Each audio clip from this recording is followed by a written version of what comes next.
টুর্নামেন্টের উদ্দেশ্য করে একটি লাঠি খেলার উদ্দেশ্য বা লাঠি খেলা সফল করলাম আজকে এই মাঠে।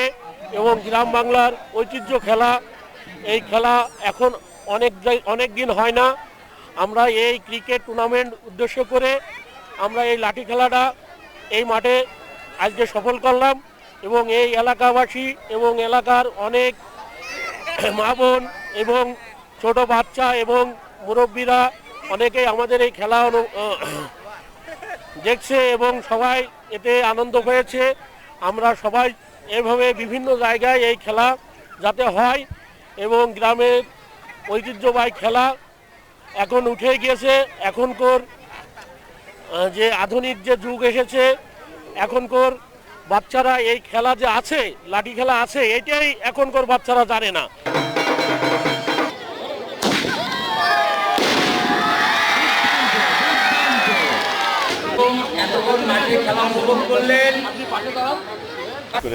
যার নাম না বললেই নয়, আমাদের জেলা যুবদলের বিপ্লবী অন্যতম সদস্য সাজ্জাদুল হক মিলনের নেতৃত্বে যারা অক্লান্ত পরিশ্রমের মাধ্যমে এই মাঠে আপনারা জানেন যে একটা ক্রিকেট টুর্নামেন্ট অনুষ্ঠিত হচ্ছে, তার মাঝেই এই ঐতিহ্যবাহী লাঠি খেলা বিশেষ করে শহর কেন্দ্রিক গ্রাম পর্যায়ে যেখানে হারিয়ে গেছেন, তো সেটাকে আজকে উজ্জীবিত করার জন্য আজকে বিশেষ করে শহরের এই প্রান্ত পৌরসভার অন্তর্গত এই আরাপপুর নিউ একাডেমির মাঠে যে ঐতিহ্যবাহী খেলা আজকে সারা দিন ব্যাপী 12টা টিমের অন্তর্ভুক্ত হয়ে লিগ ভিত্তিক আজকে চ্যাম্পিয়নশিপের মাধ্যমে ইতিমধ্যেই এই খেলা সমাপ্ত হয়েছে।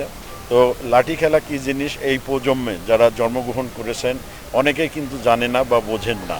তো আজকে এই লাঠি খেলা যে গ্রাম বাংলার একটি ঐতিহ্যবাহী খেলা, কিছুটা হলেও আজকে যারা উদীয়মান বিশেষ করে ছাত্রছাত্রী বা যারা উদীয়মান লোকজন আছেন, তারা এই লাঠি খেলা সম্পর্কে কিছুটা হলেও সম্পৃক্ত হবেন এবং এই ঐতিহ্যবাহী খেলা সম্পর্কে তারা জানবেন।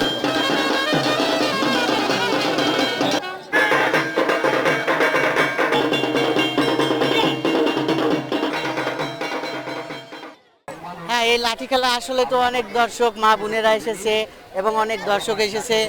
এরকম খেলাধুলার মধ্যে আসলে এগুলো তো গ্রাম বাংলার ঐতিহ্য। এই ঐতিহ্য শহরের মানুষ বা ছেলেপেলে শুধু দেখেছে বা বইটি পড়েছে লাঠি খেলা আছে, সেই খেলাটা যে আসলে বাচ্চাদের বা সবাইকে দেখাতে পেরে আমরাও লোকের আনন্দ দিয়ে আমরাও খুশি হই। শহর এলাকায় দেখা যায় না, গ্রাম এলাকায় এখনো দেখা যায় মাঝে মধ্যে। ভালো লাগছে দেখতে।